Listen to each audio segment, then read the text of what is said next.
Assalamualaikum warahmatullahi wabarakatuh. Saya Aulia Normalita Sari, NIM K1317008, akan mempresentasikan hasil seminar saya dengan judul Bilangan terhubung pelangi kuat hasil operasi corona dari graf lintasan PN dengan graf bintang S2.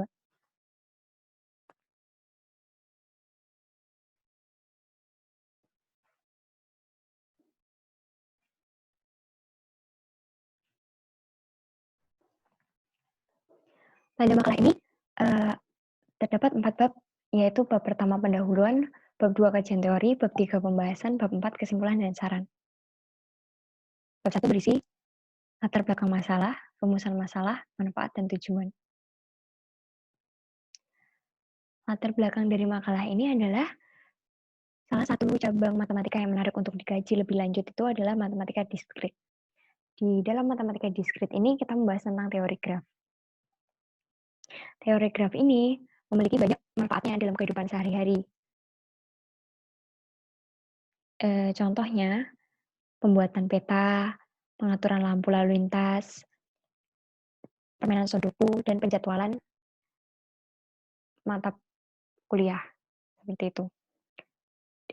Di dalam teori graf ini kita membahas graf yang dimana ketika kita mengoperasikan dua buah graf dengan suatu operasi, maka akan menghasilkan graf yang baru.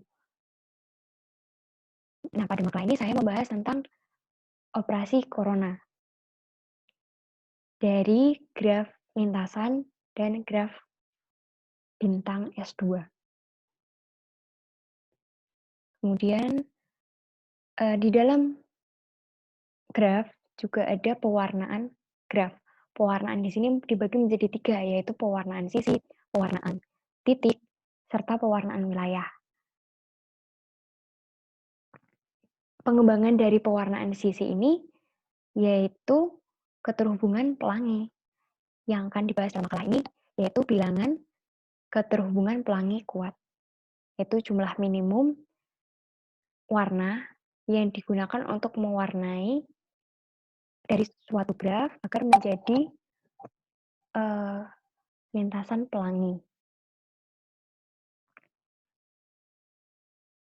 Rumusan masalahnya, berdasarkan latar belakang yang telah diuraikan, maka dapat dirumuskan masalah sebagai berikut, yaitu yang pertama, bagaimana cara kita untuk menentukan bilangan pelangi terhubung kuat hasil operasi corona dari graf lintasan PN dengan graf bintang S2, dan bagaimana bentuk umum dari bilangan pelangi terhubung kuat hasil operasi corona dari graf lintasan PN dengan graf bintang S2. Kemudian tujuannya adalah kita mengetahui cara menentukan bilangan pelangi terhubung kuat hasil operasi corona dari graf lintasan PN dengan graf bintang S2 dan bentuk umumnya. Manfaatnya, dengan kita mempelajari ini, kita menambah pengetahuan baru dalam teori graf, khususnya bagaimana kita menentukan bilangan pelangi terhubung kuat hasil operasi corona dari graf lintasan PN dengan graf bintang S2. Serta menambah pengetahuan bagaimana bentuk umumnya dari bilangan pelangi terhubung kuat tersebut. Kemudian, pada bab 2, kita membahas tentang graf, pewarnaan pada graf, dan teorema-teoremanya. Yang pertama, graf. Graf di sini kita membahas tentang definisi graf. Definisi graf ini didefinisikan sebagai pasangan himpunan F, E, ditulis dengan notasi FE. F di sini adalah himpunan tidak kosong dari titik-titik vertis atau node, dan E adalah himpunan sisi. Jadi ini adalah titik yang disebut dengan titik, dan ini adalah sisi. Definisi di atas menyatakan bahwa F boleh kosong, sedangkan F tidak boleh kosong, sedangkan E boleh kosong. Jadi sebuah graf itu dimungkinkan tidak mempunyai sisi satu buah pun, tetapi titiknya harus ada minimal satu. Jadi graf itu bisa hanya terdiri dari satu titik. Itu disebut dengan graf trivial. Nanti kita juga akan membahas tentang graf trivial. Kemudian dalam graf itu ada istilah lintasan dan vertex. Yang disebut dengan lintasan yaitu jika titik-titik F0, F1, Fn dari jalan W, V0, E1, V1, E2, V2, titik hingga E, N, Vn adalah berbeda, maka W disebut dengan lintasan. Jadi ketika misal ada graf seperti ini, kita membuat sebuah lintasan yaitu misalnya dari V1 ke V4, maka lintasannya yaitu V2, E1, V1, E2, V4. Ini disebut dengan lintasan karena berbeda, titik dan sisinya berbeda. Sebuah jalan dengan N titik kadang dinotasikan dengan PN dengan panjang N-1. Jadi N itu panjangnya dinotasikan dengan PN, panjangnya itu N-1. Kemudian kita juga belajar tentang pendanaan vertex. Pendanaan vertex ini adalah titik yang berderajat 1. Kita lihat pada graf ini, titik yang berderajat 1 yaitu V3. Karena dia hanya menghubungkan dengan satu sisi saja. Kemudian terhubung langsung, adjacent, dan bersisian atau incident. Sisi E sama dengan UV dikatakan menghubungkan titik U dan V. Jika E sama dengan U, V adalah sisi dari graf G, maka U dan V disebut terhubung langsung, adjacent. Sementara U dan E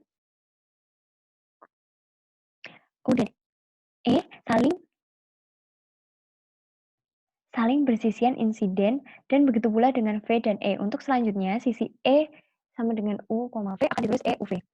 Nah, pada gambar ini, tampak bahwa titik F4 dan sisi F4 dan sisi E2, E3, serta E4 itu adalah saling bersisian atau insiden. Sedangkan titik V3 dan V2 tidak terhubung langsung atau adjacent. Ya, ini V3, V2 tidak terhubung langsung. Kemudian,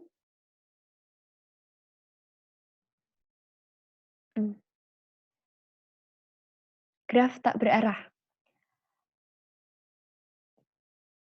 Apabila ada graf tak berarah G, disebut graf terhubung connected graph, jika untuk setiap pasang titik U dan V di dalam himpunan V terdapat lintasan dari U ke V, yang juga berarti ada lintasan dari V ke U. Ini disebut dengan graf terhubung. Ini contohnya. Kemudian, graf isomorfik. Graf isomorfik ini apabila ada dua graf yang hampir mirip bentuknya. Kalau di sini itu, jika suatu fungsi f aksen merupakan fungsi satu-satu atau one onto, sedemikian sehingga UV adalah sisi dari G, jika dan hanya jika FU, FV adalah sisi dari G aksen, maka F disebut suatu isomorfisme dari G ke G aksen. Apabila terdapat suatu isomorfisme antara G dan G aksen, maka G dan G aksen disebut dua graf isomorfik. Nah, ini contohnya dari graf isomorfik antara graf S2 dengan graf P3. Jika G dan G aksen isomorfik, maka ada 3 syarat yang harus dipenuhi. Yang pertama, jumlah titik pada graf G itu sama dengan jumlah titik pada graf G aksen. Yang kedua, jumlah sisi pada graf G sama dengan jumlah sisi pada graf G aksen. Yang ketiga, jumlah sisi dengan derajat tertentu dalam graf G dan G aksen sama. Kita lihat. Graf S2 dan graf P3 ini sama-sama memiliki 3 titik. Kemudian, kalau kita lihat sisinya, graf S2 dan graf P3 ini sama-sama memiliki 2 sisi. Kemudian, jumlah sisi dengan derajat tertentu dalam graf G dan G aksen sama. Kita lihat bahwa ada satu titik. Ada satu titik yang berderajat 2, ini, dan 2 titik yang berderajat 1. Tuh. Maka, graf S2, graf P3 ini memenuhi 3 syarat ini. Maka, graf S2 dan P3 isomorfik. Kemudian, graf bintang dan graf lintasan. Ini adalah graf lintasan dan graf bintang. Disebut dengan graf lintasan apabila PN merupakan graf terhubung sederhana yang membentuk lintasan yang terdiri dari N titik dengan N-1 sisi.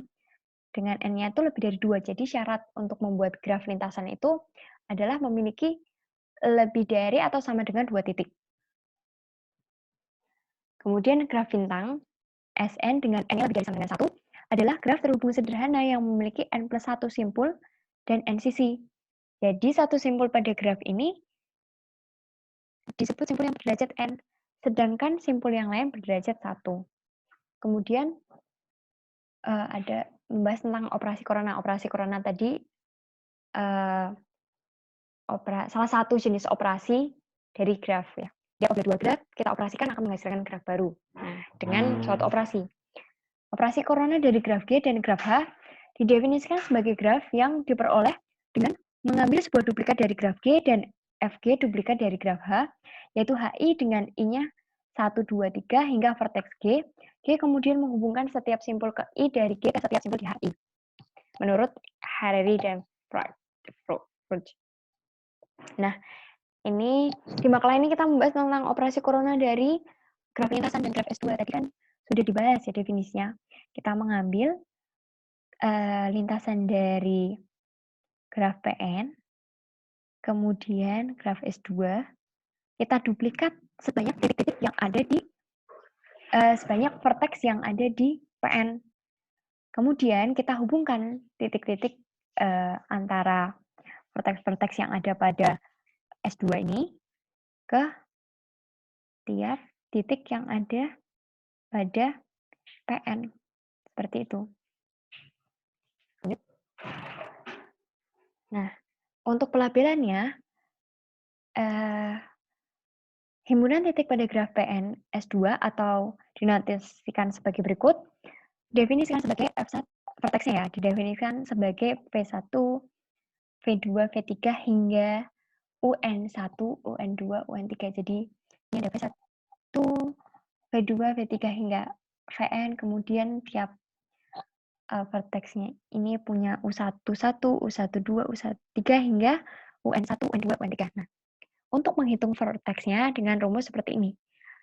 Vertex yang ada di PN ditambah dengan vertex yang ada di PN dikali dengan vertex yang ada di S2.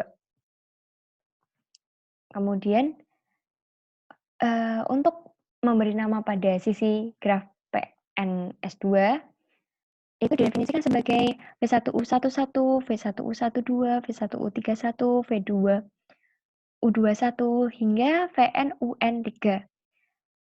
Untuk menghitung sisi yang ada pada operasi ini dengan EPN ditambah VPN dikali ES2 atau sisi S2 tambah dengan vertex yang ada di PN dikalikan dengan vertex yang ada di S2.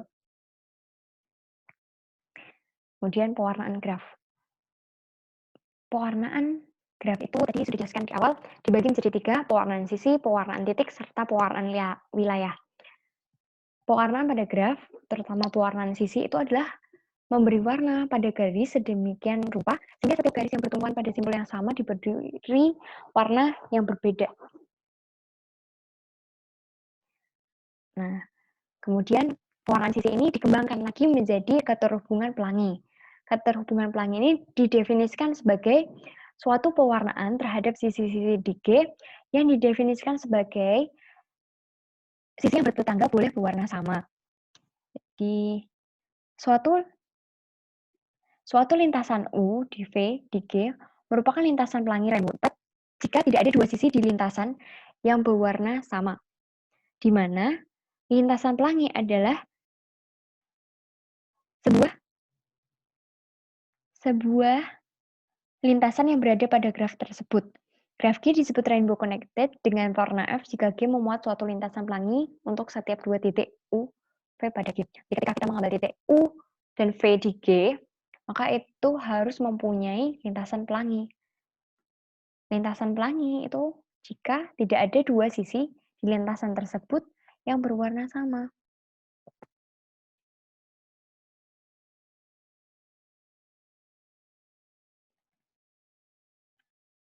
Kemudian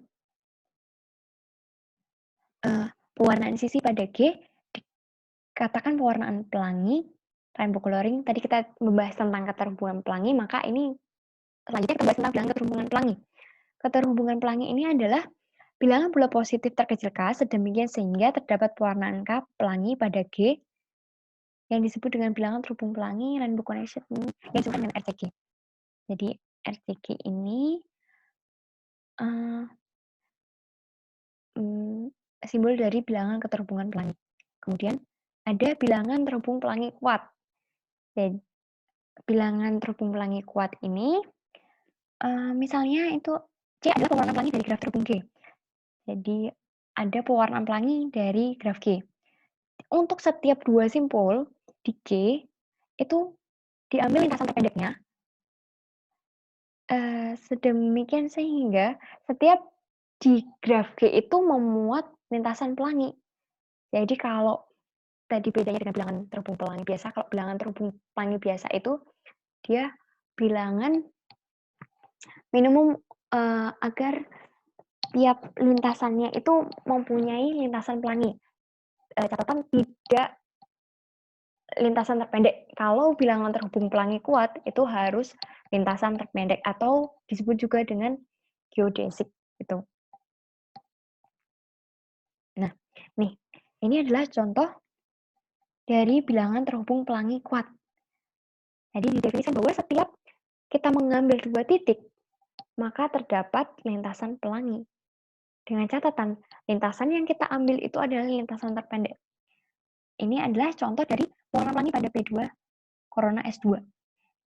Kita ambil contoh U11 ke V1. Dia terdapat lintasan pelangi. Seperti itu. Ketika kita mengambil 2 titik di di graf ini, maka akan ada lintasan pelangi. Kemudian teorema yang mendukung dari makalah ini yaitu pertama, teori tentang graf terhubung tak trivial seperti berikut. Kemudian teorema yang kedua, graf kipas. Jadi graf kipas ini adalah dihasilkan dari operasi corona K1 dengan PN. K1 di sini adalah graf trivial, di mana setiap vertex di PN itu terhubung di vertex K1. Jadi bilangan terhubung pelanginya yaitu ketika graf kipas N-nya sama dengan 3, maka bilangan terhubungnya itu 1. Kemudian ketika graf kipas ini N-nya di antara 3 dan 7, maka bilangan terhubung pelangi yang dibutuhkan 2. Ketika N-nya lebih dari 7, maka bilangan terhubung pelangi untuk graf Fn ini adalah bilangan terbesar dari N per 2. Gitu. Nah, ini teorema lain bahwa dalam pewarnaan kipas, satu warna itu hanya bisa digunakan 3 kali dan warnanya itu berurutan. Diwarnai pada busur yang berurutan gitu.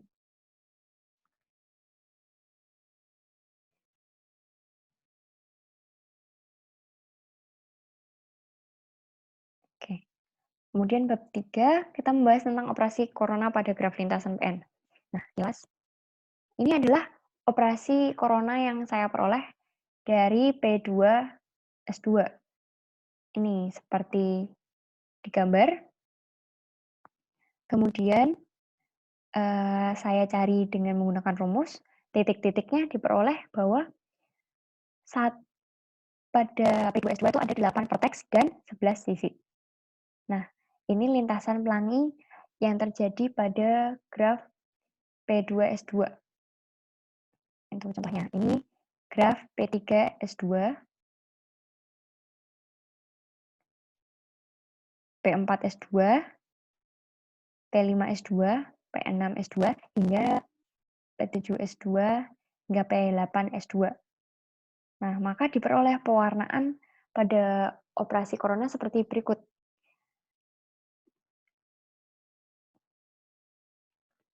Nah, untuk U11 ke V1 itu 1. Jadi setiap satu graf kipas ini adalah graf kipas ya. Jadi tadi karena di awal kita sudah membahas isomorfik. S2 isomorfik dengan P3. Nah, graf kipas sendiri itu adalah operasi corona dari K1 dengan PN. Ketika K1 dioperasikan dengan P3 yang tadi isomorfik dengan S2, maka graf kipas 3 itu bisa dihasilkan dari K1, corona S2. Nah, ini adalah graf kipas F3. Nah, F3 itu kan N-nya sama di antara 3 dan 7. Maka dibutuhkan 2 warna setiap satu kipasnya. Ini, satu kipasnya dia butuh 2 warna. 2 warna, 2 warna, 2 warna. Nah, tiap kipasnya ini harus berbeda warnanya. Nah, ini dari U11 ke U31 ini harus berbeda warnanya.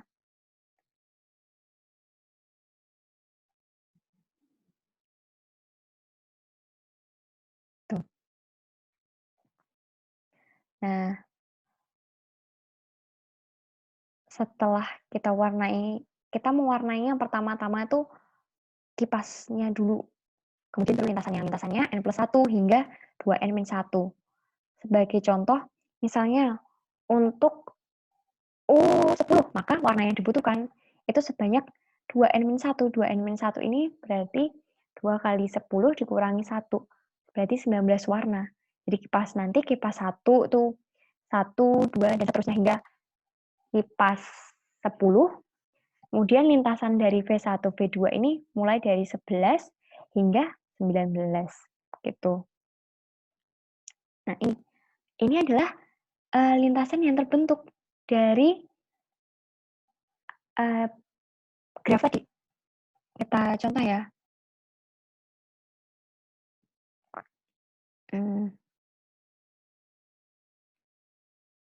Oke, misalnya ada saya ambil yang gampang 4 graf ya. 4 titik.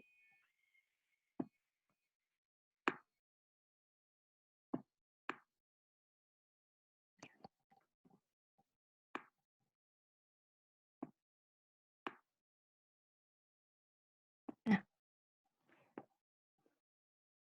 oke. Pertama, untuk mewarnai VI, VK, ini I-nya lebih dari K, I-nya sama dengan 1, 2, 3 hingga N, K-nya juga begitu, 1, 2, 3 hingga N. Misalnya, ini saya 1, 2, 3, 4. Oke, 1, 2, 3, 4. Ini saya ambil contoh 1 ya, U11, kemudian ini U12, ini U13, kemudian ini U12, ini U41. Nah, oke. Dari pertama-tama ini kita mewarnai lintasannya ya. Untuk lintasan yang terbentuk dari VI ke VK. Misalnya kita ambil dari yang gampang aja dari V1 ke V4, maka kita akan cari lintasannya. Sesuai dengan rumus ini. Kita lihat 1 dan 4. 1 ini kurang dari 4. 1 kurang dari K, sehingga kita gunakan rumus yang ini. Oke. Berarti lintasan yang terjadi itu adalah V1, V2, kemudian titik-titik hingga VK1, V4. Itu berarti K kurangi 1, V3, kemudian V-nya 4. Nah, ini adalah lintasan yang terjadi di sini. Nah, oke. Kemudian lintasan pada UIJVK.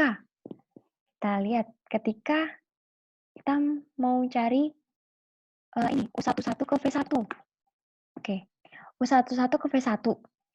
Berarti ini ya, I sama dengan K. Maka lintasan yang terbentuk ya udah U11 V1. Tuh. 11 V. Tuh. Nah,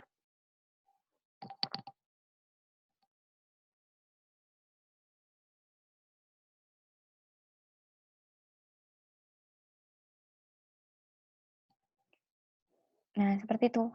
Jadi, nanti untuk pewarnaannya itu mengikuti yang ada di lintasan ini.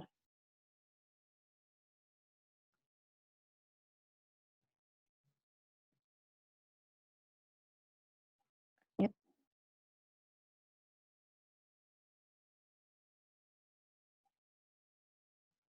Nah, pembuktiannya. Dengan menggunakan pewarnaan pada lintasan PN dan kipas FN, akan dibuktikan SRC itu PN Corona S2. Jadi nanti dibagi menjadi beberapa kasus. Kita menggunakan dua teorema. Yang pertama teorema 1 itu SRCPN sama dengan N-1. Kemudian teorema 3 tadi teorema ini ya, teorema dari bilangan pelangi kuatnya SRC. Kemudian yang pertama akan ditunjukkan bahwa ini sama dengan dibagi jadi 4 kasus. Kasus yang pertama, saya akan gambar ini biar lebih gampang ya, karena kalau kalimat gitu paham. Oke. Kasus yang pertama itu adalah membahas tentang sebuah lintasan ini. Nah, berdasarkan teorema 1 diperoleh SRCPN itu sama dengan N-1. Jadi, panjang dari lintasan itu adalah N-1. Jadi, ketika misalnya lintasannya ini P2, berarti bilangan yang dibutuhkan itu 1 warna, karena 2 kurangi 1, 1. Kemudian, kasus yang kedua itu FA elemen FFI, FB-nya V elemen UIJ, di mana I-nya itu 1, 2, 3 hingga N, J-nya 1, 2, 3. Karena tadi itu S2, berarti kan J-nya 1, 2, 3. Nah, ini di sini. Nah, J-nya itu di sini. UIJ, VI-nya di sini. Berdasarkan teorema 2, karena FA merupakan simbol pusat FP, jadi FA ini itu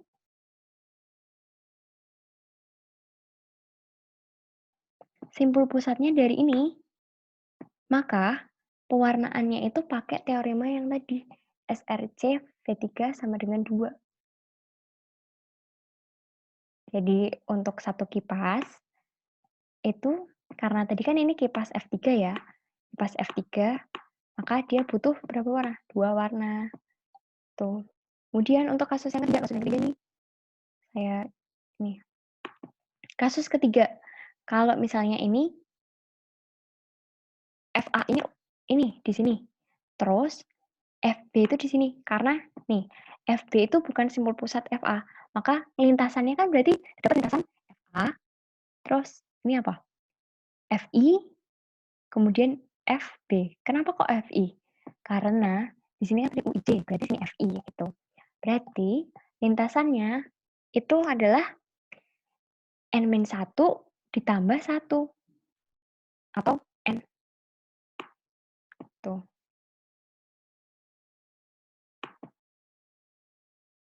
Lanjut. Nah, kasus yang keempat. Kasus yang keempat ini warna biru deh, warna biru. FA-nya di sini. FB-nya di sini. Nah, ada 2 buah graf. Jadi, kita pandang sebagai 2 buah graf. Di mana grafnya ini saling terhubung dengan satu lintasan. Maka, lintasan geodesiknya itu 2 ditambah D V1 VK sama dengan 2 ditambah K kurangi I. K kurangi I misalnya tadi, berarti karena ini di 2 titik, FK-nya ini F2, sedangkan ini F1, berarti 2 ditambah 2 kurangi 1. Berarti lintasannya butuh 3. Betul tidak? Betul ya? Jadi panjang lintasannya itu 3. 1, 2, 3. Betul. Nah, terus kemudian SRC ini merupakan sebuah keterhubungan pelangi yang mengharuskan jumlah warna dalam sisi-sisi yang digunakan lintasan rainbow sesuai dengan lintasan geodesiknya. Karena masing-masing lintasan geodesiknya dari lintasan itu adalah N-1. Sedangkan tiap-tiap dari kipas itu, satu kipas butuh satu warna. Kok cuma satu warna? Kenapa tidak dua? Bukannya tadi dua. Kita butuh dua warna, tapi satu warna itu kita bisa ambil dari warna lintasannya karena tidak berpengaruh. Nah, ini butuh N-1. Kipasnya, tiap kipas ini kita butuh satu warna. Padahal kipasnya ini sebanyak N, maka kita butuh N. Sehingga terbukti bahwa 2, berarti warnaannya itu butuh 2N min 1. Seperti itu. Oke. Jadi terbukti bahwa pewarnaannya 2N min 1. Lanjut.